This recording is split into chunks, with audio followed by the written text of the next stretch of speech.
Hey, Corey, why don't we just cut to the chase? Because I just want to make sure this is something I can even afford. I'm sure that's not the first time you've heard that. And truthfully, if you are, there's a couple of things happening ahead of time that are leading to this. Number one, you're probably dragging out the process of building value and you're spending way too much time talking about your product and program. And you haven't spent nearly enough time talking about them, their problems, and why they need your help.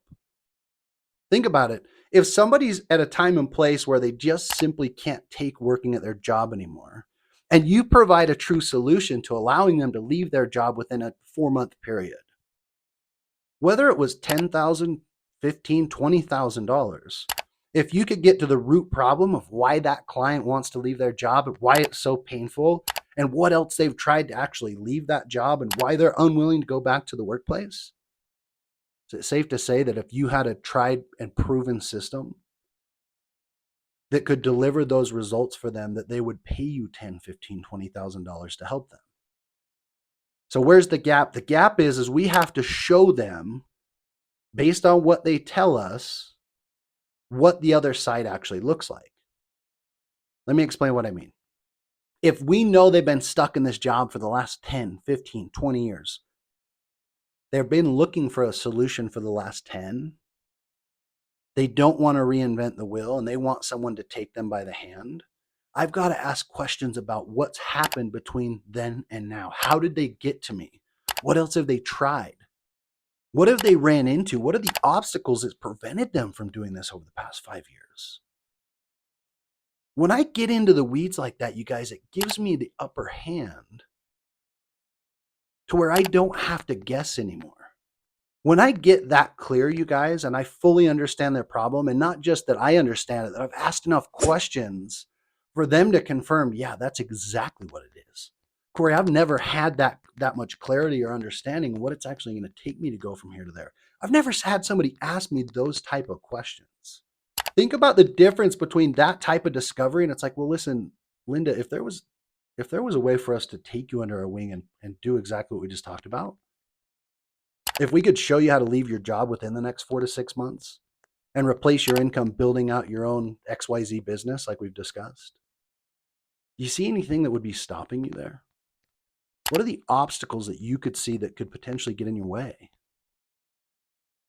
You guys, when I lead the conversation in that way, I get to the point where price is not the problem anymore. They're not making their decision on how much it costs and whether or not their job can provide a solution to paying for it.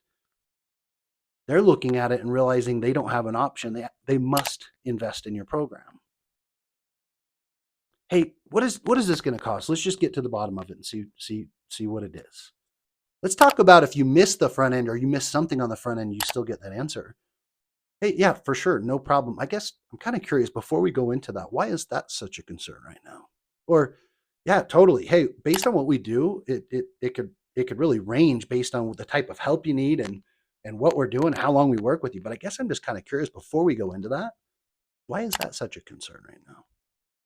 Well, if I don't have the money or I don't have the credit, I don't know if I'm gonna be able to do it. It's like, okay, that totally makes sense. But I mean, I guess really is the question is it about the money or is it about whether or not we can help you get where you need to be?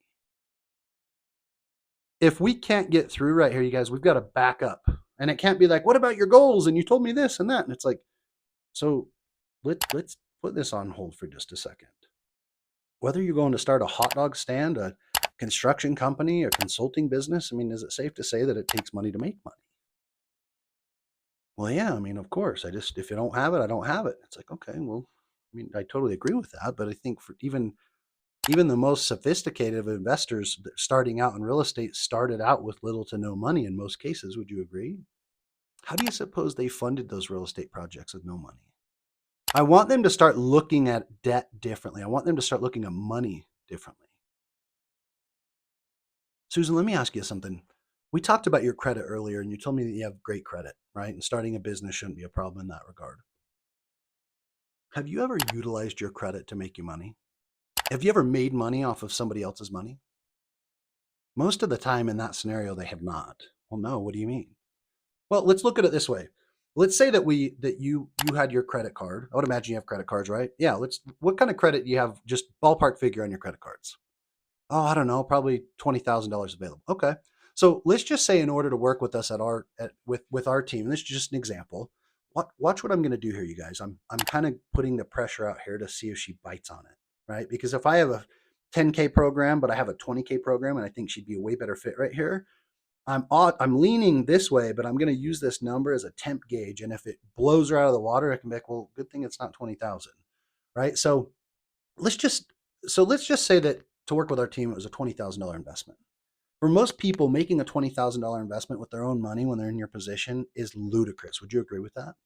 Totally. Yeah, absolutely. I could never do that. Okay. Well, you could, you just don't want to. It's uncomfortable as a new investor, right? Yeah, I guess you're right. Okay. So let me ask you this. If we put $20,000 on a credit card, the bank is looking for something 30 days from now or at the end of the billing cycle. They want a minimum payment. Now, let me be very, very clear here. I am not a financial advisor. I am not giving you advice. And I'm not suggesting that you pay interest payments for the rest of your life either. But if you put $20,000 on a credit card at even at 24% interest, right, which scares a lot of folks away right there, it's about 2% monthly, which equates to about $400 a month. Let me ask you something. If we were to start working together and I could show you step by step how to remove yourself from your job and create the income you're looking for doing the XYZ program we talked about, how do you justify and rationalize paying $400 a month until the machine can pay for itself? How do you suppose others might do that? Notice the power in walking them through it. I can't make statements. If I make statements, people put their guard up. It's like they block me. If I ask questions, it's doing the same thing, but I'm throwing the darts and they're bouncing off and hitting them. It's like they're selling themselves. They're communicating to themselves. You're right. I don't have the tools. I don't have the training. I don't have the help. I don't have the wealth. I don't have the team. If this was helpful, make sure you give us a like, a follow, subscribe, share it with your friends, and we'll see you in the next one.